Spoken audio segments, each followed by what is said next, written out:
सतत तुमचा अपमान करणाऱ्यांना शिकवा चांगलाच धडा. करून पहा हे 10 उपाय.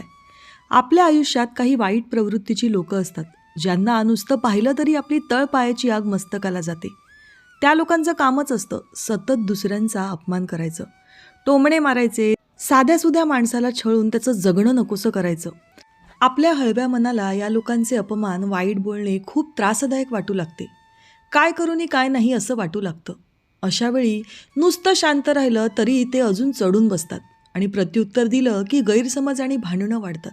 म्हणून मग अशा लोकांना एकदाच चांगला धडा शिकवण्यासाठी योग्य पद्धत वापरावी लागते. धमकी देणं किंवा वाद घालणं हा उपाय नसतो, पण स्वतःची धमक दाखवणं हा मात्र नक्कीच उपाय असतो. सर्वात आधी जे स्वतःच्या आयुष्यात नाराज असतात तेच दुसऱ्यांना कमी लेखतात हे लक्षात घ्या.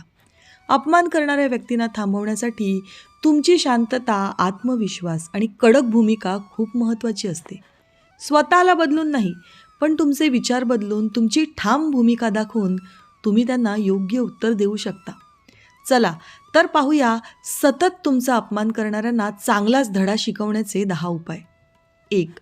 शांत राहा पण कमजोर बनू नका. तुम्हाला बघूनच त्यांची तंतरली पाहिजे. शांत राहणं म्हणजे घाबरून गप्प बसणं नव्हे, तर विचार करून बोलण्याची ताकद आहे. अपमान करणारी व्यक्ती तुमची प्रतिक्रिया पाहत असते. एक प्रकारे ते तुमची मज्जा घेत असतात.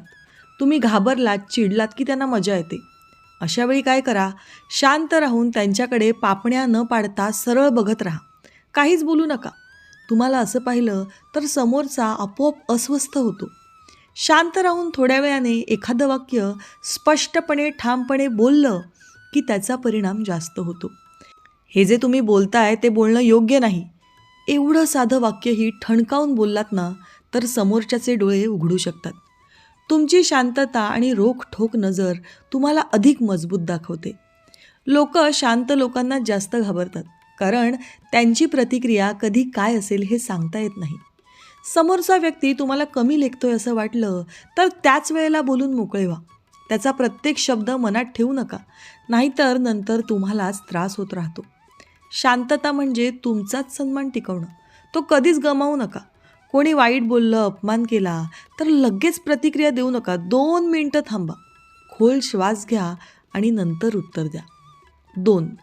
एकदाच काय ते स्पष्ट आणि ठाम बोला. म्हणा त्यांना, हे मला मान्य नाही, यापुढे मी सहन करणार नाही. कधीकधी लोकांना ते काय करतायत आणि त्याचा तुमच्यावर काय परिणाम होतोय हे सांगितलं नाही तर त्यांची मग्रुरी अजूनच वाढत जाते. म्हणून एकदाच ठामपणे, नम्र पण कडक आवाजात सांगितलं की ते मर्यादा ओलांडत नाहीत आणि ते त्यांच्या कायम लक्षात सुद्धा राहतं. तुम्ही असं बोलू नका, हे योग्य नाही, माझा अपमान मी सहन करणार नाही. अशा वाक्यांमध्ये जबरदस्त ताकद असते. आपल्याला काय आवडतं, काय नाही हे स्पष्ट सांगितलं की समोरचा बोलताना 2 वेळा विचार करतो. जास्त बोलायचं नाही, एकदाच जोरदार बोलायचं. तुमचं बोलणं आत्मविश्वासपूर्ण असेल तर समोरचा माणूस नक्कीच तुम्हाला सिरियसली घेऊ लागेल. तुम्ही स्वतःची कदर करता हे समोरच्याला दिसलं पाहिजे. स्पष्ट बोलणं हा दुसरा महत्त्वाचा धडा आहे. रोखठोक बोलायला शिका. 3. अपमान करणाऱ्यांकडे जास्त लक्ष देऊ नका. काही लोकांचं कामच असतं दुसऱ्यांना चिडवणं. ते जिथे जातात तिथे टोमणे मारतात, कारण त्यांना तसं करण्यात मजा येते. लोकांना त्रास झाला की यांना असुरी आनंद मिळतो. तुम्ही त्यांच्याकडे जास्त लक्ष दिलं की त्यांचं उद्दिष्ट साध्य होतं, ते जिंकतात. लक्ष न देणं हा सर्वात मोठा धडा असतो त्यांच्यासाठी. ते बोलत राहतात, पण तुम्ही तुमचं काम करत राहिलात की त्यांना मज्जाच येत नाही. म्हणून मनाने मजबूत राहा. अपमान करणारी लोकं तुम्हाला दुखावण्यासाठी बोलतात, पण तुम्ही जर दुखावलाच नाहीत तर त्यांची मेहनत वाया जाते. तुमचं मन शांत ठेवा, तेच तुमच्यासाठी उपयोगी आहे. स्वतःकडे जास्त लक्ष द्या, इतरांकडे कमी. अशा लोकांना दुर्लक्षित करणं योग्य असतं. हत्ती जातो तेव्हा कुत्रे भुंकतात. हत्ती त्यांच्याकडे लक्ष देतो का? नाही ना. तुम्ही सुद्धा अशा भुंकणाऱ्या लोकांकडे दुर्लक्ष करा. हा 3रा उपाय खूप उपयोगी ठरतो. 4. तुमचा स्वाभिमान दाखवून द्या. तुमच्या वागण्यातून, कठोर शब्दांतून नाही. तुम्ही बोलून म्हणालात ना की मी स्वाभिमानी आहे, तर ती लोकं हसण्यावारी नेतात. पण तुमच्या वागण्यातून दिसणारा स्वाभिमान त्यांना लक्षात घ्यावाच लागतो. तुमची चाल, तुमचं बोलणं, आत्मविश्वास हेच अपमान करणाऱ्या लोकांसाठी प्रत्युत्तर असतं. जरी मनात द्विधा विचार आले, जरी घाबरल्यासारखं विचलित झाल्यासारखं वाटलं, तरी चेहऱ्यावरून तसं अजिबात दाखवू नका. तुम्ही स्वतःला कमी समजलात तर जगही तुम्हाला तसंच समजू लागेल. लोक तुमचा अपमान करतात कारण त्यांना तुमची भीतीच वाटत नाही. ते तुम्हाला हलक्यात घेतात. तुम्ही तुमचं वागणं बोलणं असं ठेवा की समोरच्याने तुमच्याशी बोलताना 2 वेळा विचार केला पाहिजे. तुम्ही स्वतःला महत्त्व द्यायला सुरुवात केली की जगही तुम्हाला महत्त्व देऊ लागते. तुम्ही जिथे बसता, जिथे उभे राहता, तिथे तुमचा आत्मविश्वास जाणवायला हवा. कामाच्या ठिकाणी किंवा घरी तुमची भूमिका ठाम ठेवत जा. लोकांची मजल तेवढीच असते जितकी तुम्ही त्यांना परवानगी देता. तुम्ही स्वतःला सन्मान दिलात तर लोक नाईलाजाने का होईना तुम्हाला सन्मान देतात. स्वाभिमान नेहमी कृतीत असावा. समोरच्या व्यक्तीला वाटलं की याला कमी लेखू नये म्हणजे तुम्ही जिंकलात. तुमची किंमत तुम्हीच ठरवता. हा चौथा उपाय तुमचा कणा मजबूत करतो. 5. त्यांच्या बोलण्याला त्यांच्यासमोरच आरसा दाखवा. अजिबात घाबरू नका. अपमान करणारी व्यक्ती बहुतेक वेळा स्वतः अजिबात परिपूर्ण नसते, म्हणून त्यांनाही आरसा दाखवायला हवाच. त्यांना त्यांच्या चुका दिसाव्यात म्हणून त्यातलं सत्य विनोदबुद्धीने सांगा. बघा, लवकर यायला कोण सांगतंय, तुम्ही स्वतः वेळ पाळत नाही, मग मला का त्याच वेळेवर बोलवता, असं हसत हसत म्हणून बघा. वाक्य खूप साधं असतं, पण समोरच्या व्यक्तीला हलकासा धक्का बसतो. त्यांना कळतं की उगाच याला दाबून ठेवण्यात अर्थ नाही. त्यांना त्यांचे दोष दाखवले की ते बरोबर शांत होतात. मात्र त्यांना आरसा दाखवताना वाद घालू नका. फक्त विनम्रतेने वास्तव सांगा. तेच उत्तर त्यांना जास्त लागेल. इतरांवर बोट ठेवणाऱ्यांना एकदा स्वतःचे दोष दिसले की ते थोडे मागे हटतात. हा 5वा उपाय करताना त्याला भांडणाचं किंवा वादाचं रूप मात्र देऊ नका. चुकीचं काही न करता योग्य धडा शिकवा. 6. कोणी कितीही अपमान केला, अगदी काही झालं तरी मेहनत करणं सोडू नका. तुमचं यश त्यांना सर्वात मोठं उत्तर आहे. मग बघा त्यांची तोंडं कशी आपोआप बंद होतील. जी लोक सतत अपमान करतात त्यांना तुमची प्रगती झालेली अजिबात बघवत नाही. तुम्ही प्रगती केली की त्यांना पोटात दुखू लागतं आणि मग ते तुमच्या मार्गात वेगवेगळ्या अडचणी आणू लागतात. ही अडथळ्यांची शर्यत पार करताना तुमची दमछाक होते, मान्य आहे. पण जेव्हा तुम्ही यशाला गवसणी घालता तेव्हा मात्र यांचा सूर आपोआप बदललेला असतो. कारण यशाने तुम्ही शब्दांशिवाय उत्तर दिलेलं असतं.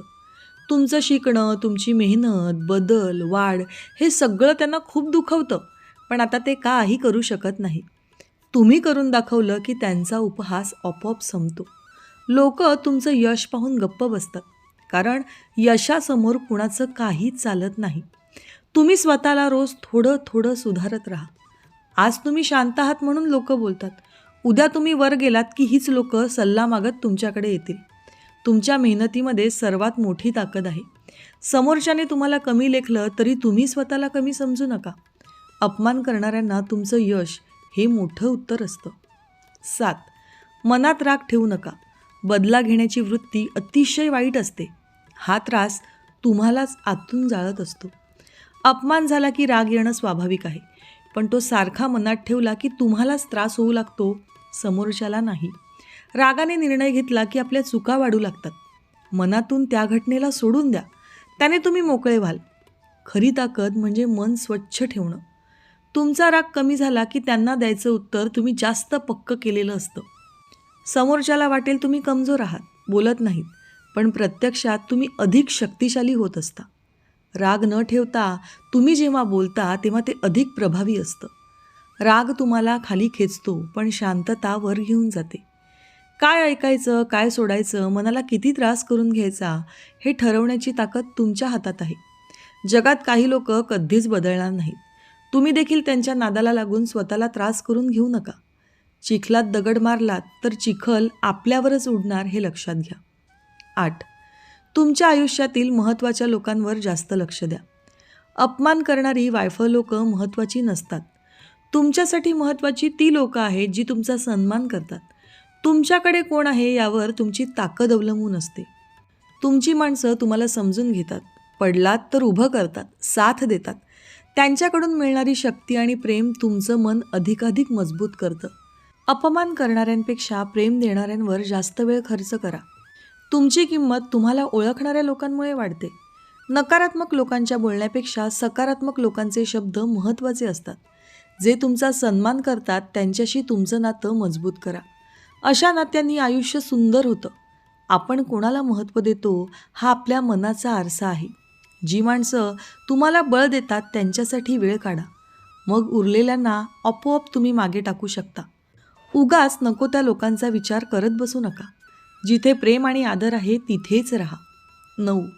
एकदाच कठोर भूमिका घ्या. इनफ इज इनफ असं म्हणा. काही लोकांना गप्प बसणं जमत नाही, सौजन्य कळत नाही.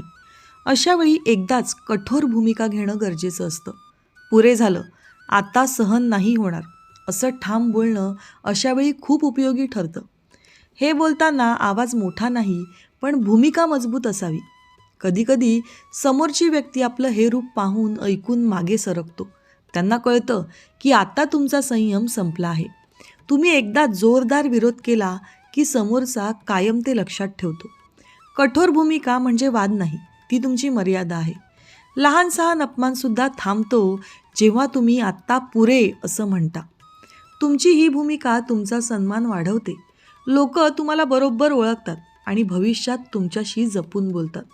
समोरच्याला मनात तुमच्याबद्दल भीतियुक्त आदर निर्माण होतो. एकदाच कठोर व्हा आणि बरोबर धडा शिकवा. 10. योग्य वेळ येईपर्यंत शांत राहा. मग एकदाच अचूक उत्तर द्या. अपमान झाला की काय करू नी काय नाही असं आपल्याला वाटतं. सहन होत नाही. भांडण होईल की काय, आता अश्रूंचा बांध फुटेल की काय अशी परिस्थिती निर्माण होते. पण प्रत्येक गोष्टीला लगेच उत्तर देण्याची गरज नसते. काही वेळेला वेळच अशा परिस्थितीला योग्य उत्तर देते. तुम्ही थांबलात म्हणजे तुम्ही कमजोर आहात असं नाही, तर तुम्ही विचार करणारे आहात, संयमी आहात. कधी बोलायचं कधी गप्प राहायचं हे समजणं हा एक फार चांगला गुण आहे. अपमान करणारी व्यक्ती जेव्हा स्वतःच एका क्षणी चुकीच्या परिस्थितीमध्ये अडकते आणि तिथे तुम्ही दिलेलं एक छोटंसं उत्तर तिला बरोबर धडा शिकवून जातं. उत्तर देताना तुमचा आवाज शांत पण जोरदार असू द्या.